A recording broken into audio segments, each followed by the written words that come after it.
My husband, Nick, was married to his first wife, Vanessa, for 5 years, and they had 2 amazing kids, Luke and Lila.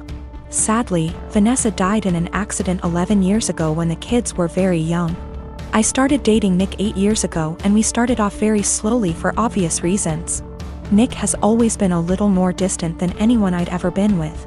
But he and the kids lost Vanessa so young that I understood it. After 3 years of dating, Nick asked me to marry him and I moved in. I've always had a really great relationship with Luke and Lila, and they were happy for me to marry their dad. I had wanted an actual wedding, nothing big. But Nick really didn't want one, so we got married at the courthouse with just Luke and Lila present. We had a really fast engagement, but it worked for all of us. I have loved being Luke and Lila's stepmom and officially adopted them after I found out I was pregnant with our son, Casey. The kids have been so great with Casey and help out so much. Nick was wonderful during the pregnancy and had always been a really loving dad and husband. But Nick has been pulling away a lot the last few months. He's been even more distant than usual and working late nights and going away with friends almost every weekend. I've tried talking to him, but he's been impatient with both me and the kids. I found out I was pregnant in June and am now 21 weeks pregnant with a girl. The kids are excited to have a little sister, but Nick just seems so indifferent to everything and everyone. He's been missing soccer games, Lila's birthday, doctor's appointments, etc. Casey is too young to notice, but Luke and Lila are so hurt by their dad's absence. These kids are so good and they lost their mom so young, and I'm infuriated that Nick is ignoring the kids like this. Last week, I finally sat Nick down and told him that he needs to stop disappearing and be more present in our lives. We're going to have another child soon, and before we know it, Luke and Lila will be grown up and going to college. After an hour of arguing, he screamed at me that he wished Vanessa was still alive and that I had switched places with her and died instead. He also threw in some awful comments that I need to stop pretending I'm Luke and Lila's real mom and that I'm only half the mom Vanessa was. The final straw was him saying that he never even wanted any kids with me, but did it so I'd keep busy and leave him alone.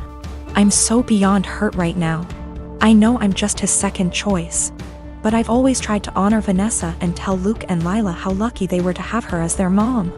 I love all of our kids more than anything, and I'm just so heartbroken. Nick barely pays attention to Casey now and doesn't even acknowledge the pregnancy. He somewhat apologized this weekend and took all 3 kids to lunch, but he won't even look me in the eye. He seems like he wants to talk, but he doesn't say anything, and I'm too upset to even be near him. I'm not sure where to go from here. Honestly, I can't even be around Nick right now, and if there weren't any kids involved, I'd leave and never look back. I'm not sure if he's cheating or the thought of a 4th child is stressing him out. But I'm devastated and not sure how or why I should save this marriage, besides doing it for the kids. I have waited tables for the last 3 years. During my shift last night, a group of 4 women in their late 20s came in. They were a pleasure to have as customers. They ordered 4 of our house cocktails to start with and then went over the menu for their entrees. Then I was on my way back to their booth with the drinks on a tray. I walked by the back side and overheard one of them talking about how she was 14 weeks along. When I rounded back, they were talking about the same topic, and it was clear to me that she was pregnant. I figured her having 1 drink wasn't a big deal. They ordered their entrees and I went off to handle other tables. About 5 minutes later, they called me over again and asked for another round. At this point I started getting concerned, but I took the order and cheerfully said I'd be right back. This time, I went to the bartender and asked him to make one of them a virgin cocktail. He was confused, but since he's a good friend of mine, I told him to just trust me. A few cocktails later, her strictly virgin, they started getting rowdy, and Mrs. Pregnant Woman was also getting into it. I figured that since she didn't notice, things were okay. The problem came when I took them their check, and they asked to split the bill at the register. When Mrs. Pregnant Woman got to the counter, I saw her cocktails were marked with virgin. My bartender had edited each in the system for inventory. It was too late for me to edit them back, so I just had her pay, hoping that she wouldn't look at the receipt. They all thanked me and left, leaving a generous tip in the process. They were talking in the parking lot for the next short while, presumably waiting for an Uber. Several minutes later, Mrs. Pregnant Woman came back and asked what virgin on the receipt meant. I fessed up that it meant non-alcoholic. She blank stared me for a few seconds and then asked if she had ordered a non-alcoholic cocktail. I said no, but told her that I assumed she wanted one seeing as she was pregnant. It was a lame lie and I'll admit it, but she looked me in the eye and asked me to return her part of the tip. I did so. Then she talked to my manager. My manager took me into her office and literally shrieked at me until hoarse. I stood my ground and told her that I'm not going to be responsible for FAS. She told me that she was taking me off the calendar until she decided what to do with me. She also informed me that I could get the restaurant in serious trouble for discrimination. And upon examination of my state's laws, she is correct. But when I talked to my mother and father about it tonight, they told me that they understood my position. The entire staff at the restaurant is against me and I think that I'm going to call in and tell my manager that I quit. But I still feel in the right here. I live in an apartment on the ground floor of a house that was converted to apartments. My neighbors, one street over but the back of their house faces the back of the house I live in, can see my whole backyard and vice versa. My apartment has a whole wall of windows that are on the back of the house. It's gorgeous and is a big reason I picked the place. I love keeping plants and it let in a lot of light. Looking out, there is the neighbor's backyard which is large and comes up close to my place. The property line is maybe 10 or 15 feet from my windows. Once it has gotten to be warm out, I've noticed the husband of the family who owns that house looking into my apartment a lot. Even sometimes I'll look up and see him, look away then look back minutes later and he's still looking. So I started shutting the shades during the day, but that was kind of annoying. My place is a dark cramped shoebox without the windows open. And I can't do that for too long because the plants were struggling without light, so I bought these window coverings that make windows into one-way mirrors. During the day when it is light out, my windows look just like mirrors now.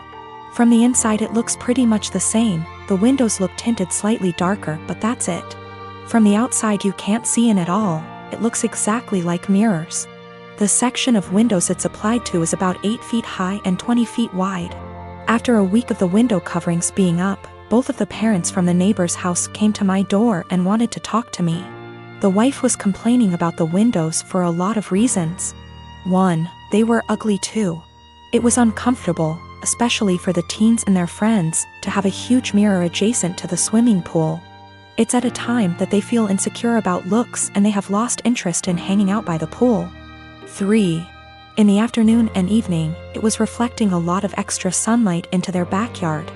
They couldn't enjoy eating dinner on the back porch with the sun in their eyes.